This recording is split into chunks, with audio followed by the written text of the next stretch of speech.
آج ہم ذکر کریں گے سیدہ خدیجہ رضی اللہ تعالیٰ عنہ کی فضیلت کے بارے میں اور نبی اکرم صلی اللہ علیہ وسلم کی وہ صفات جن کو دیکھ کر حضرت خدیجہ متاثر ہوئیں اس کا تذکرہ کریں گے صادق الامین۔ السلام علیکم ورحمۃ اللہ وبرکاتہ۔ حضرت خدیجہ رضی اللہ تعالیٰ عنہ کے اوصاف حمیدہ اور فضائل جلیلہ تو الگ الگ ایک موضوع ہے، لیکن یہاں ہم صرف ایک دو حدیث پر ہی اکتفا کریں گے۔ ان کے لیے یہی فضیلت کیا کم ہے کہ اللہ تعالیٰ نے بذریعہ جبرائیل علیہ السلام انہیں سلام بھیجا اور جنت میں گھر عطا کرنے کی خوشخبری دی، جیسا کہ بخاری و مسلم شریف میں حضرت ابو ہریرہ رضی اللہ تعالیٰ عنہ سے مروی ہے کہ حضرت جبرائیل علیہ السلام نبی اکرم صلی اللہ علیہ وسلم کے پاس آئے اور فرمایا، اے اللہ کے رسول صلی اللہ علیہ وسلم، یہ خدیجہ آ رہی ہیں، ان کے پاس برتن میں سالن اور کھانا ہے۔ جب وہ آپ صلی اللہ علیہ وسلم کے پاس آئیں تو ان کے رب کی طرف سے اور میری طرف سے انہیں سلام کہیے گا اور جنت میں ملنے کی خوشخبری بھی دے دیں۔ جو ہیرے کا بنا ہوا ہے، اس گھر میں نہ کوئی شور و غل ہوگا اور نہ ہی کوئی تھکاوٹ ہوگی۔ یہ وہ شرف ہے جو دنیا کی کسی بھی دوسری عورت کو نصیب نہیں ہوا۔ حضرت علی رضی اللہ تعالیٰ عنہ سے مروی ہے کہ نبی اکرم صلی اللہ علیہ وسلم نے انہیں خیر النساء زمانہ یعنی کہ زمانے کی بہترین خاتون کا نام دیا ہے۔ چنانچہ حضرت علی رضی اللہ تعالیٰ عنہ فرماتے ہیں کہ میں نے رسول اللہ صلی اللہ علیہ وسلم کو یہ فرماتے ہوئے سنا، مریم بنت عمران اپنے زمانے کی عورتوں میں بہترین عورت ہے اور خدیجہ بنت خویلد رضی اللہ تعالیٰ عنہ اپنے زمانے کی تمام عورتوں سے بہترین ہیں۔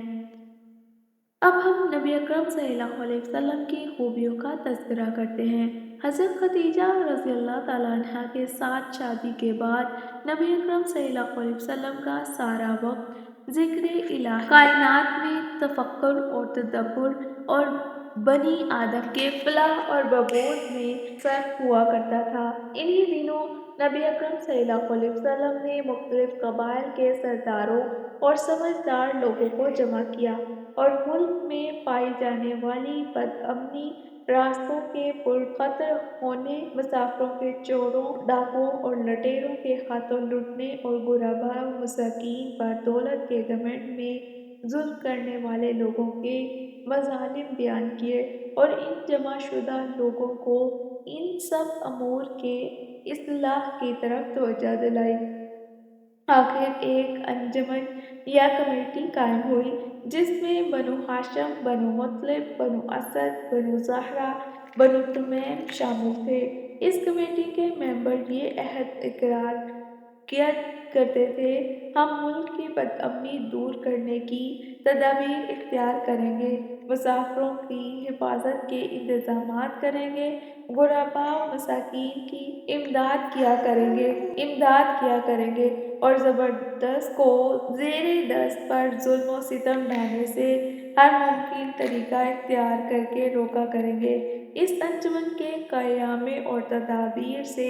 بنی آدم کی جان و مال کی بڑی حد تک حفاظت ہو گئی۔ ایسے ہی نیک قومی اور دفاعی سماجی کاموں کے ساتھ ساتھ اپنی ذاتی شرافت اور صداقت اور پاکیزہ اخلاق کی وجہ سے نبی اکرم صلی اللہ علیہ وسلم لوگوں کے دلوں میں اس قدر محبوب ہو چکے تھے کہ وہ آپ صلی اللہ علیہ وسلم کو نام لے کر نہیں بلکہ صادق یا امین کہہ کر پکارا کرتے تھے، جو آپ صلی اللہ علیہ وسلم کی راست بازی و امانتداری کا ثبوت تھا۔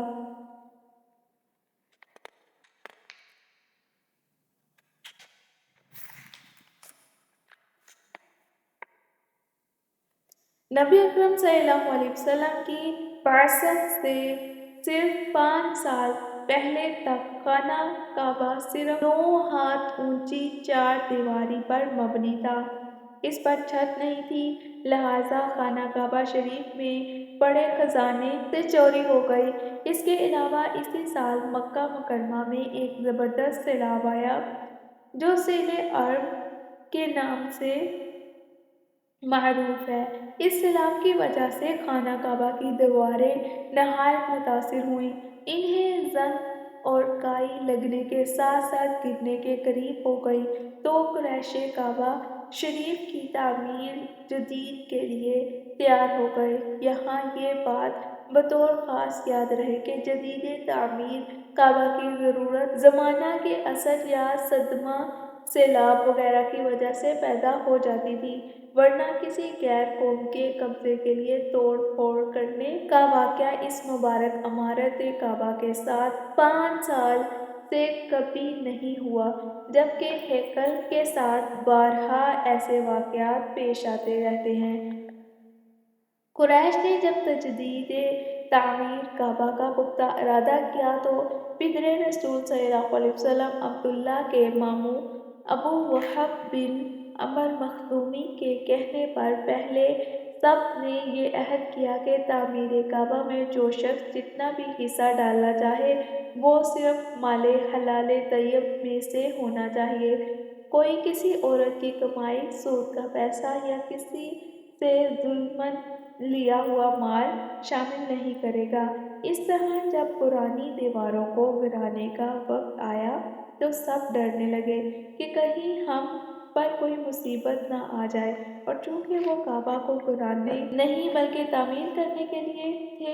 ان کی نیت صاف تھی۔ اسی بات کے پیش نظر سب سے پہلے ولید بن مغیرہ مخزومی نے اے اللہ ہم بلائی کے سوا کچھ نہیں چاہتے یہ کہتے ہوئے پرانی دیواروں کو گرانے کا آغاز کیا، اور جب دوسرے لوگوں نے دیکھ لیا تو انہیں کچھ نہیں ہوا تو وہ بھی ان کے ساتھ شامل ہو گئے اور قواعد و اساس ابراہیم علیہ السلام تک کی پرانی دیواریں مسمار کر دیں۔ اس تعمیر میں نبی صلی اللہ علیہ وسلم کا بھی حصہ شامل تھا، اس کو ہم اگلی ویڈیو میں تذکرہ کریں گے۔ اپنا خیال رکھیے گا، چینل کو سبسکرائب کر دیجیے اور بیل آئیکن کو ضرور دبائیے گا۔ السلام علیکم ورحمۃ اللہ وبرکاتہ۔